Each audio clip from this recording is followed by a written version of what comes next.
Thank you, Danny. Thank you all for joining us as we begin the effort and discuss with you all today the Voter Purge Protection Act. So let me start by thanking Representative Beatty, my colleague and partner here in this effort in Congress, her in the House, myself in the Senate, of course, Sky Perryman with Democracy Forward, and my former Secretary of State colleague. He's still the Secretary of State of Minnesota, Steve Simon. Um, First, just an observation about the timing here, because I know dominating the news is the federal government shutdown. And so, among the other things that we're working on, primarily trying to get Republicans to negotiate with Democrats to address the spiking healthcare costs for Americans across the country as part of an agreement to reopen the federal government. And that's obviously very important. But as much time as that may be taking, as much effort as is involved with that, we felt compelled to share with you all and the general public important information about what else is going on. And we know that the Trump administration and Republicans in Congress are worried already about the next midterm elections. They know the unpopularity of their agenda. You look at the record from this last year, significant cuts to healthcare, significant cuts to nutrition assistance programs, tax breaks for billionaires, etc. So they've come to the conclusion that their only hope for holding on to power after the midterm elections is to rig the election before it even begins. And in doing so, not just trying to influence next year's midterm elections, but election cycles for years and years to come. So in that vein, we've heard a lot about redistricting across the country. It started in Texas, of course, but Republicans are very active in Indiana and Ohio and likely other states. And we've heard of California's response to that. But what has been less reported on is the efforts of the Department of Justice and the Department of Homeland Security to set the stage for a mass purging of voter rolls. And so that's what we want to get into here and why we're responding with legislation. If you haven't heard this already, the Department of Justice is demanding, without any legal basis, that states across the country submit not just voter rolls to the federal government, but a lot of sensitive and personal voter data. That's number one. At the same time, the Department of Homeland Security is unlawfully building a massive database with these voter information that is submitted.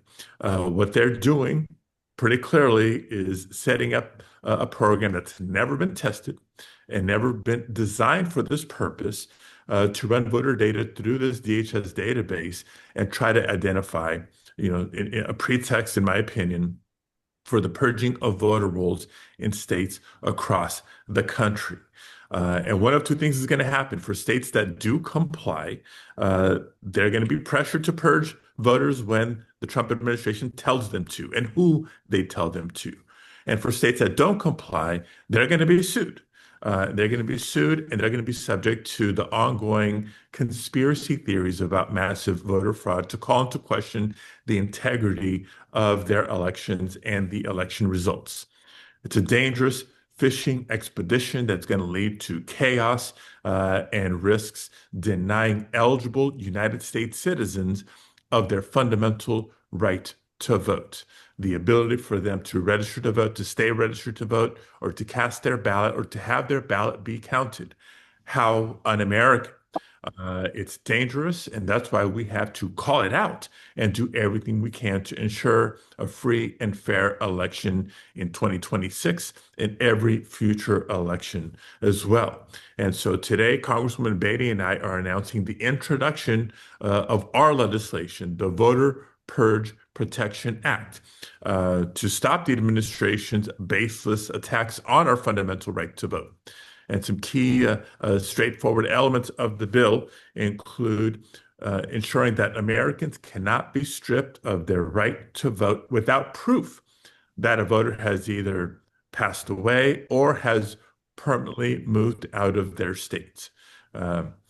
For those who are targeted to be removed, it requires that they are notified by elections officials so that there's no surprise when they show up to vote on election day that their name is not on the list and it's too late to address whatever the issue may or may not be. And it would also prevent voters from being purged simply for not voting in prior elections. We won't get into the details of list maintenance. We can. We have an expert, the Secretary of State Simon, to address that if that's the subject of any of the questions that come in after our remarks. But in closing, let me just say this. This dynamic should concern every single American, regardless of party. When the President of the United States is trying to dictate who can vote in the next election and who cannot, that is beyond worrisome. And it's clear that it's part of Donald Trump's desperate ploy to hold on to power by rigging next year's elections and trying to predetermine the majorities in the House and the Senate. So we're trying to prevent these purges. We're trying to protect voters, and in so doing, protect our fundamental democracy in the United States of America.